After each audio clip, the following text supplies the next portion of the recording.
There are 7 levels of NFL running backs all the way from busts to first ballot Hall of Famers. This system has been consistently accurate through every era of football. Each level gets more and more difficult to reach, and even though most backs don't make it past the middle levels, the select few that reach level 7 then reach NFL immortality. However, we'll start with level 1 running backs, who are infamous for putting out awful production on the field. So for level 1, we're just going to pick running backs drafted in the first 2 rounds of the NFL. It wouldn't be fair to knock any 5th round picks or UDFAs. Since we're going to be starting from the bottom of the barrel, we might as well start with the obvious, Trent Richardson. The poster child for first round draft bust. Drafted 3rd overall by Cleveland in 2012, Richardson managed just 3.3 yards per carry over his brief 3-year career. The Browns were so desperate to get rid of him that they traded him to Indianapolis just 2 games into his 2nd season. His career totals, 614 carries for 2,000 yards and 17 touchdowns. Absolutely abysmal for a top 3 pick. Monty Ball was drafted in the 2nd round by the Denver Broncos in 2013 to be the perfect complement to Peyton Manning's record-breaking offense. Instead, Ball proved that college production doesn't always translate to the NFL.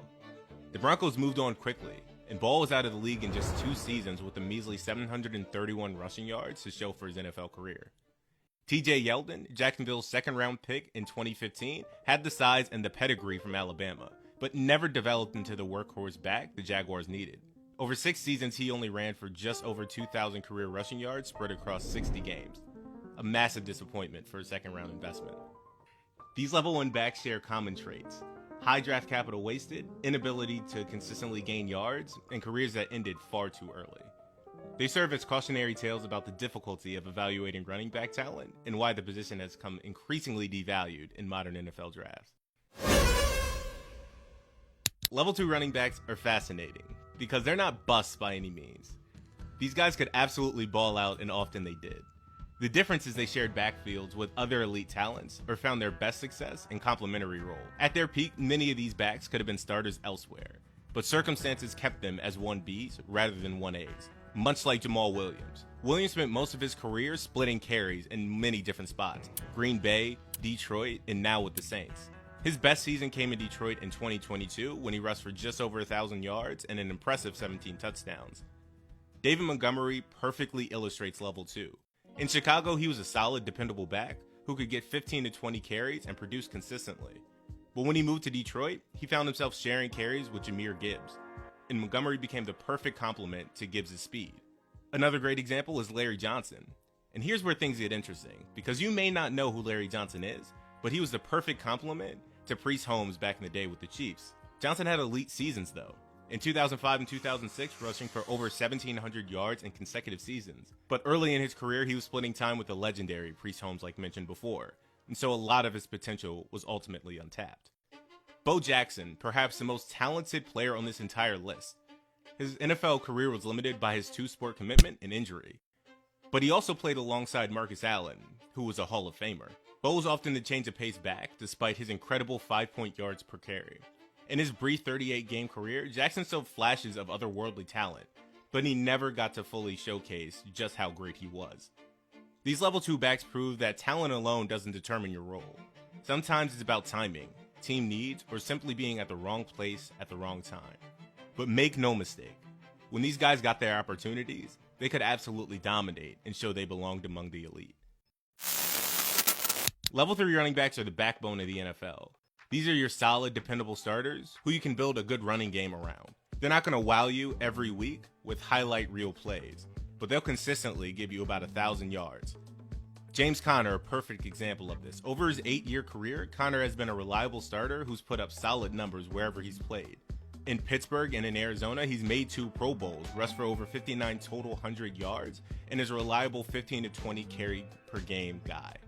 Thomas Jones of the Jets, way back in the day, epitomizes the level 3. Spanning over a 12-year career, Jones had several seasons over 1,000 yards and was particularly effective with the Jets, where he rushed for over 1,300 yards in back-to-back seasons. James Cook, still early in his career, but Cook is showing all the signs of a level 3 back. In his 3 seasons with Buffalo, he's been a consistent contributor, and in 2024, he finally made his first Pro Bowl, rushing for 16 touchdowns and over 1,000 yards. You also have players like Josh Jacobs and Bucky Irving in here, although I think Josh Jacobs and both Bucky Irving could be moving up really soon. These level 3 backs are incredibly valuable because they provide stability. They're not going to have many 200-yard games, but they'll also not have many games where they get completely shut down.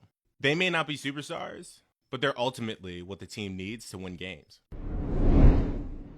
Level 4 is where you truly start getting into the elite running backs. Players who can single-handedly change the complexion of a game and carry an entire offense of their backs, much like Jonathan Taylor.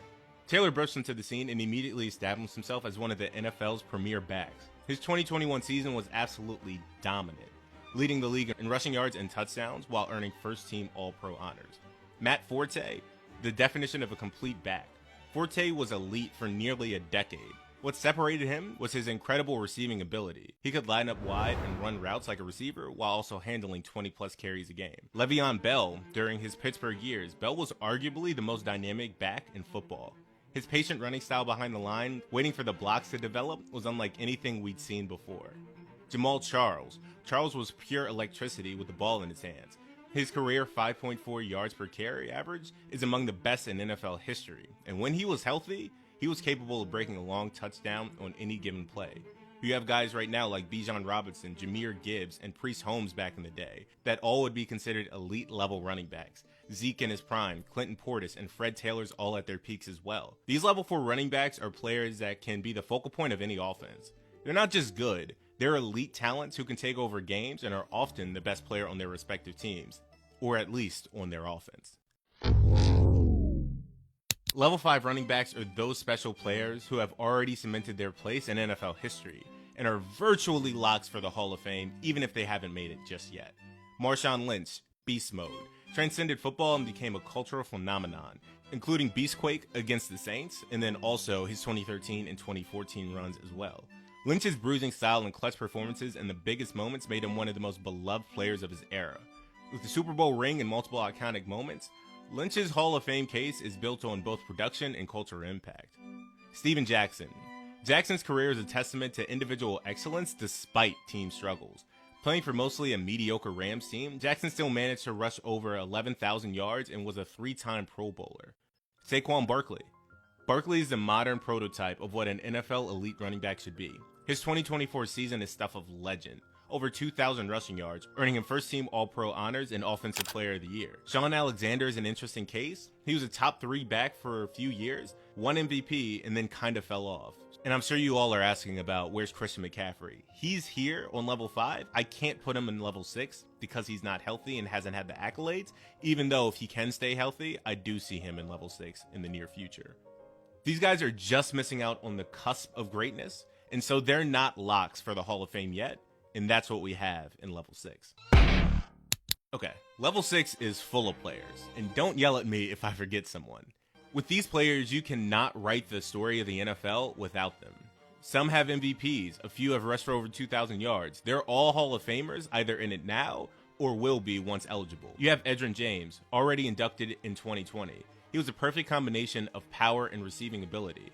His rookie season in 1999 was spectacular, winning Offensive Rookie of the Year with over 2,100 rushing yards. You have Marshall Faulk, who was inducted in 2011. Faulk revolutionized the running back position with his incredible versatility. His peak years in St. Louis with the greatest show on turf was absolutely insane. He won NFL MVP in 2000 while totaling over 2,100 scrimmage yards and 26 touchdowns. You have Frank Gore, the definition of longevity and consistency. Gore played 16 seasons and finished with exactly 16,000 rushing yards, third all-time when he retired. He made 5 Pro Bowls in that process. Jamal Lewis. Lewis had one of the most dominant single seasons in NFL history when he rushed for over 2,000 yards in 2003. Derrick Henry is probably the only active player that is a lock for Canton. Henry has been the most dominant runner in the modern era. His 2020 season was historic. Another player who rushed for over 2,000 yards and 17 touchdowns, earning him Offensive Player of the Year honors along with that. Players like Emmitt Smith, Marcus Allen, Terrell Davis, Jerome Bettis are all on this list as well. These level 6 backs represent the gold standard of NFL running backs. They didn't just have great careers, they had legendary ones that will be remembered and celebrated for generations. OJ would probably be on level 7, but I'm not going to do that. Level 7 is where we reach the pinnacle of the position. Level 7 is running back mastery. The best of the best is here. If you watch my other videos about 7 levels of QBs or wide receivers, you know I like to keep level 7 really exclusive. but this one is by far the biggest because I just couldn't leave them off. This list, ironically, has 7 players on it as well. Jim Brown, LT, Earl Campbell, Eric Dickerson, Walter Payton, Adrian Peterson, and of course my personal favorite, Barry Sanders. Jim Brown, the gold standard by which all running backs are measured. Brown's dominance was so complete that he retired at age 29 while still at the peak of his powers.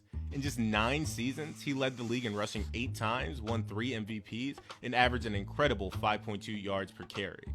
Barry Sanders, pure magic in cleats. Sanders possessed otherworldly abilities to make defenders miss that has never been replicated. His 1997 MVP season, where he rushed for over 2,000 yards behind one of the worst offensive lines in football, might be the greatest individual achievement in NFL history. Walter Payton, sweetness, was a complete package: power, speed, durability, and character. Payton held the all-time rushing record for nearly 2 decades and was the heart and soul of the Chicago Bears Super Bowl winning team in 1985. Eric Dickerson, the single-season rushing record holder with over 2,100 yards in 1984, a record that still stands 40 years later. Earl Campbell was a force of nature who redefined what power running could look like. Campbell's first 3 seasons were absolutely insane.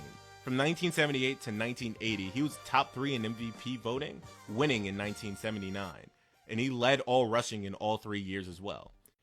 Then we have Adrian Peterson, all day, representing the modern pinnacle of running back excellence.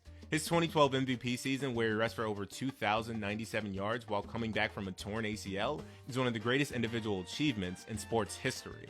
And then finally, we have LaDainian Tomlinson, was the most complete back of his generation and arguably the most dominant player in the NFL during his prime.